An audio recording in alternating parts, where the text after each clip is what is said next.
정형외과 약이라고 하면 독하고 특별히고 뭐가 좀 나빠질 것 같고 오래 먹으면 안 될 것 같고, 그래서 제가 생각했을 때는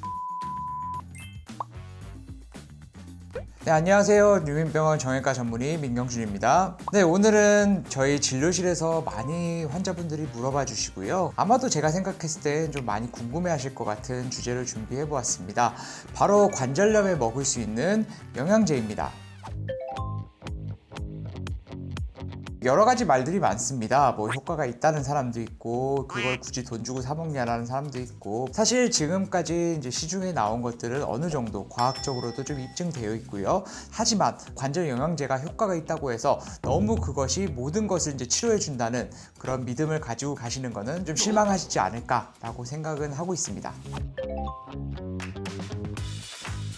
병원에 오셔서 관절염이라고 진단을 받고 약을 처방받으시면 항상 물어보시는 게 있습니다. 이 약 언제까지 먹어야 돼요? 또는 이 약 계속 먹어도 돼요? 정형외과 약이라고 하면 독하고 턱벨이고 뭐가 좀 나빠질 것 같고 오래 먹으면 안 될 것 같고, 그래서 제가 생각했을 때는 관절 영양제를 많이 찾으시는 게 아닐까. 소염제 같은 경우는 염증을 치료하는 개념이기 때문에 치료제의 개념으로 접근하는 것이 맞다고 봅니다. 이런 소염제의 작용 기전은 몸에서 염증 반응이 나게 되면 프로스타글란딘이라는 성분이 계속해서 나오게 되는데, 이 프로스타글란딘을 억제해 줌으로써 환자분의 염증을 치료하고 통증이 개선된다는 원리로 많이 사용되고 있는 약입니다. 두 번째로 가장 많이 사용하고 있는 약은 진통제입니다. 소염제가 아니라 이제 진통제라는 개념이고요. 가장 많이 사용하는 진통제로는 우리가 제일 많이 알고 있는 타이레놀이 있습니다. 통증을 좀 억누를 필요가 있다라고 판단되는 경우에는 진통제, 즉 타이레놀을 같이 추가적으로 처방을 하고 있습니다.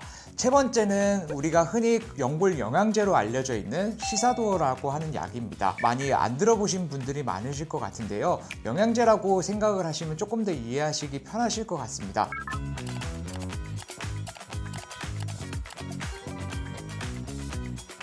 물론 정확히는 영양제는 아니고요. 이것도 우리말로 하면 증상 완화용으로 서서히 작용하는 골관절염 치료제라고 할 수 있겠습니다. 즉각적인 통증 완화용은 아니지만 서서히 우리 관절에 작용을 하면서 관절의 여러 가지 기능을 개선시켜주고, 또한 염증 작용도 조금씩 억눌러 주면서 환자분들이 좀 편하게 무릎을 쓸 수 있게 만들어주는 약인데, 관절염 환자들에게 보조적으로 사용할 수 있는 약이라고 보시면 될 것 같습니다. 각각의 성분들은 다 다르고 추출하는 방법들도 좀 다릅니다. 글루코사민 같은 경우를 보면요, 굴이나 새우, 게 등 갑각류의 껍질에 있는 키틴에서 분해를 해서 나오는 글루코스와 아민을 주성분으로 하는 영양제입니다. 관절 연골의 주요 성분으로서 염증을 줄이는 데 도움이 되고 연골의 마모를 좀 방지해주는 효과를 가지고 있습니다. 콘드로이친도 많이 들어보셨을 텐데요. 콘드로이친은 콘드로이친 황산염의 형태로 주로 이제 약에 사용되면서 연골에서 자연적으로 발견되는 복합 다당류를 기반으로 합니다. 콘드로이친은 연골이 수분을 잘 유지할 수 있도록 도와주면서 수분이 연골의 탄력성을 유지시켜주고, 수분이 많이 함유되면 쫀쫀해지면서 충격의 흡수 능력을 높여주는 중요한 요소로 작용할 수 있게끔 해줍니다.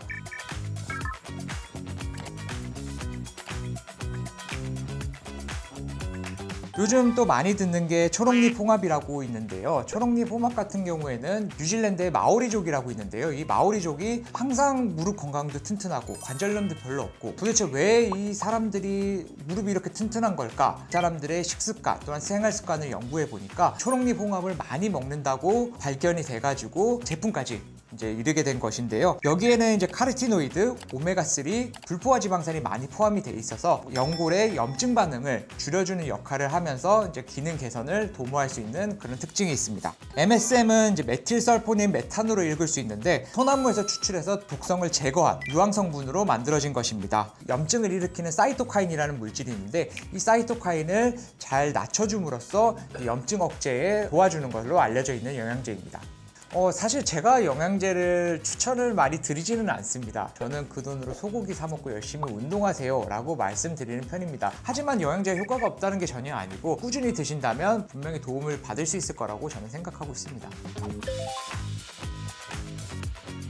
음식으로 채우기는 굉장히 힘듭니다. 따라서 그것을 이제 압축해 놓은 영양제를 드시는 건데요. 사실은 영양제를 드시는 것보다는 고기류, 즉 이제 뭐 단백질류를 드셔야지만 오히려 무릎 건강에는 도움이 된다고 말씀드리고 싶습니다. 단백질을 섭취하게 되면 이 단백질이 체내에서 아미노산으로 분해가 됩니다. 분해된 아미노산은 근육 합성을 활성화하는 역할을 하는데요. 이렇게 루신과 같이 특정한 아미노산은 근육 합성에 매우 강력한 영향을 끼칩니다. 따라서 단백질을 먹으면서 운동을 해야지만 근육이 활성화가 되고 관절의 기능이 선순환 구조로 이제 이루어질 수 있을 만큼 단백질을 저는 이렇게 매우 많이 강조하는 편입니다.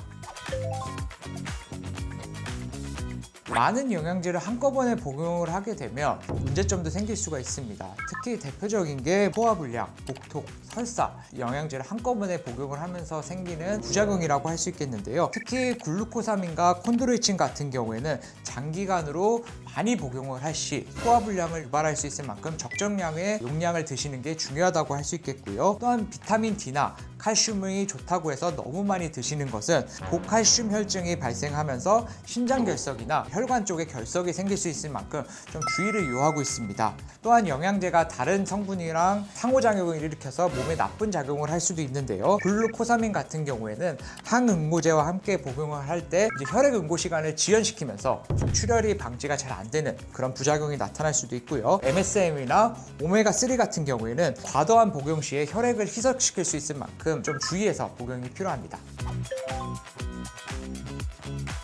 시중에 나와 있는 영양제가 굉장히 많고 꾸준히 드시는 것도 분명히 관절 건강에는 도움이 되는 것은 사실입니다. 하지만 영양제만 먹어서 모든 게 해결될 거라고 생각하시는 분들이 생각보다 꽤 많습니다. 항상 관절의 가장 중요한 요소는 운동을 통해서 개선을 시키는 것입니다. 따라서 영양제를 복용하시면서 잘 먹고 또한 운동도 열심히 하시면서 근력을 키워야지만 관절의 기능을 오래 유지하실 수 있고 안 아프게 노년 생활을 보내실 수 있는 만큼 운동을 병행해서 해주시는 것을 당부드리고자 합니다. 또한 영양제를 드시면서 그래도 좀 무릎의 통증이 잘 낫지 않고 영양제를 약이라고 생각해서 계속 드시는 분들이 있습니다. 절대 그러시면 안 되고요. 본인의 무릎이 좀 많이 이상하다, 많이 붓는다, 며칠 사이 통증이 좀 많이 악화됐다, 꼭 병원에 내원하셔서 전문의의 상담을 받으시는 것을 추천드립니다. 네, 지금까지 류인병원 정형외과 전문의 민경준입니다. 이 영상이 도움이 되셨다면 구독과 좋아요, 알림 설정 부탁드리겠습니다. 감사합니다.